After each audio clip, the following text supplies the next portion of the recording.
Alright, in this video, I'm going to give you a step-by-step process for an automotive or motorcycle type custom paint job on a flat metal panel.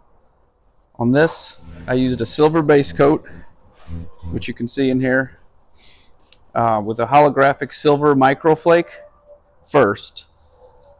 And then after that, we used a candy concentrate, which was House of Color blue, Oriental blue, and mixed up a couple colors to make a dark maroon.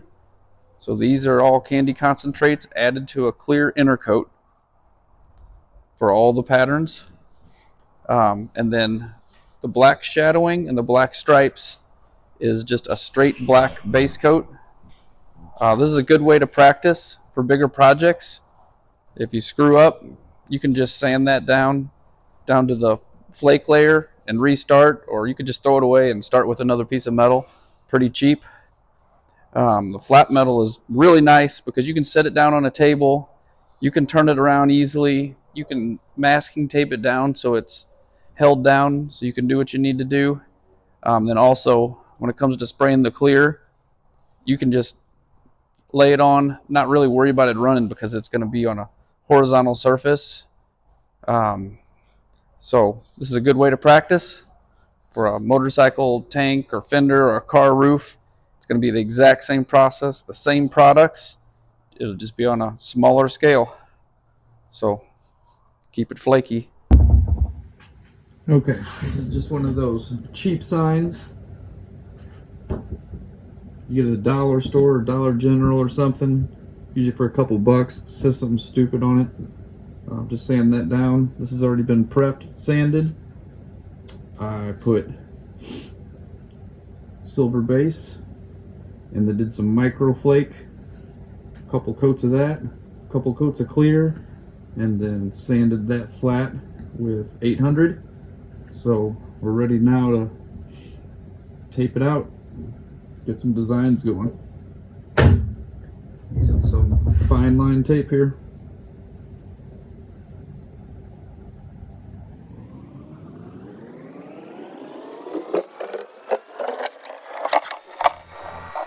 When you're using this fine tape, you want to pull it tight enough to get it straight. Doing straight lines, if you just attach one end, pull it pretty tight and just set it down, it should be straight. You do want to pull it tight, but you don't want to stretch the tape too much. And after you stick it down, go ahead and run your finger over it, a little pressure on it, make sure it's stuck down good so you don't get any paint bleed underneath it. Then you can just use a razor or an X-Acto, cut all your extra pieces off, the overhangs, all your corners. Then just score the tape a little bit so it's cut, but you don't want to cut down into the clear coat. And then you can get the corner of the razor blade underneath the part that you just scored or cut. Just get it started a little bit, and I pinch the end of the tape between my finger and the razor blade so it kind of sticks to the razor blade, and pull those little pieces off. Kind of tedious, but you just got to get through all this part and get it all set up. Get you some good straight lines.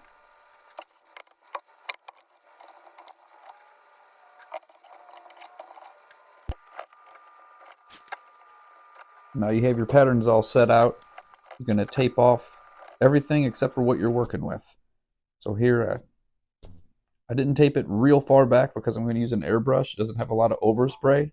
So just one width of wide tape worked. Putting the lace down here, get it laid down how you want. You can tape this down. You can hold it down, especially if it's flat, that works okay. You can also spray some spray adhesive on the back of it, but really lightly. Let it dry a little bit and just barely pat it on there. That'll hold it down and it'll pull off without leaving any residue. That's what you're going to want to do if you have like a motorcycle gas tank or a fender, something curved.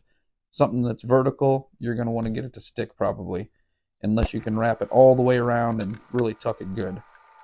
I was just doing one coat, so that was pretty easy to tape down, hold it down, airbrush with some Oriental blue, and then you tape off the inside section that you just painted. Retape off the third section because we're working on the second one.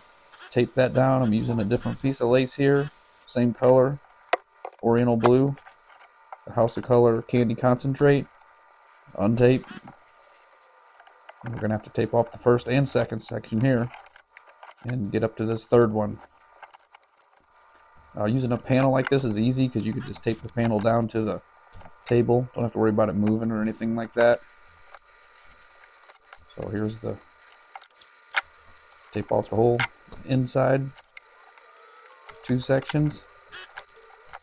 I didn't tape it all the way in because with the airbrush I can keep it from going in there. So here's the third piece. This is like a piece of mesh.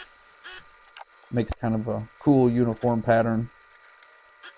I'm just doing these pretty light with a candy because there's another pattern going over top of it. So now all 3 sections are done with lace. Going to my pattern. I just mixed up some different candies to make a different color. It's like a dark maroon. I made it pretty dark, that way 1 coat covers pretty good. It's hard to do this with 2 coats. I'm doing all the lace and patterns on this one with candies. So there was the inside section. The first section did like a sunburst. And then tape off that inside section they just painted. Tape off the third section, and now I'm doing my pattern in the second section. I'm doing the same sunburst, but instead of going up, I'm going down the opposite way. So I'm doing every other one. You'll see it come together at the end. This pattern is pretty easy. Just get you a piece of cardboard, or some people just use a tape and re-stick it on each line. You want to airbrush mostly on the cardboard or the tape and just let the overspray go just past the edge. You can make it darker or lighter. I like to make mine pretty dark, especially on this one. So now I have everything taped off except for the third section. I'm going to make another sunburst or sunbeams the same as the first one.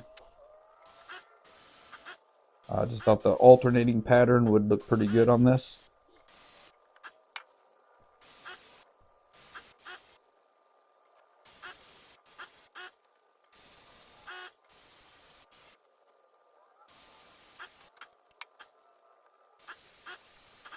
The weird sound in the background is my air compressor.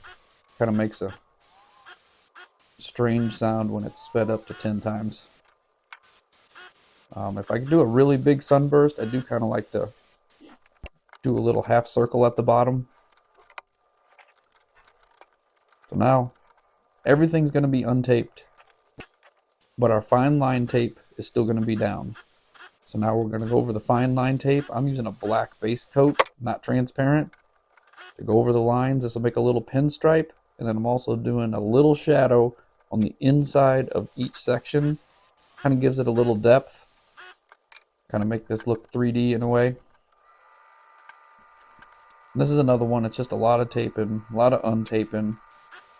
It doesn't have to be stuck down really good, so I just use the same tape, pull it off, stick it back down. It's just kind of shielding your overspray a little bit. I did a little bit of black shadow around the edge of this, just make it look a little more complete. And this is pretty much all the painting finished other than the clear coat. Now you just got to go through and get that fine line tape off of there. Same thing, take your razor blade, X-Acto knife, just get under the corner of it a little bit, and then just start pulling up. I like to keep it perpendicular, about a 90-degree angle, and pull straight up, just slow and steady. Watch out it doesn't pull any of your paint up. If it starts to pull it up, you can kind of pat the paint down as you pull up with your finger. Because if you can just get it to stay stuck on there, when you put the clear coat over, it'll stick back down and stay. Right here, get you a couple coats of clear on there and it's ready to go.